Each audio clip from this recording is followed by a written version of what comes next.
ফাথিয়া আর আয়াত বাবু। আয়াত বাবু কি খাচ্ছ?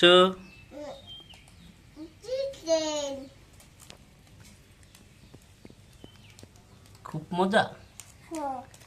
এই দুই হাত দিয়ে খাচ্ছে। আরে তোমার আপু কি করে ফাথিয়া?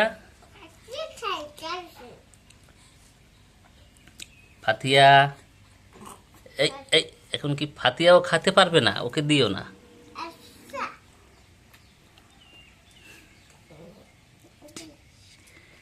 ফাথিয়ার গরুটা দি কেমন হয়ে রয়েছে?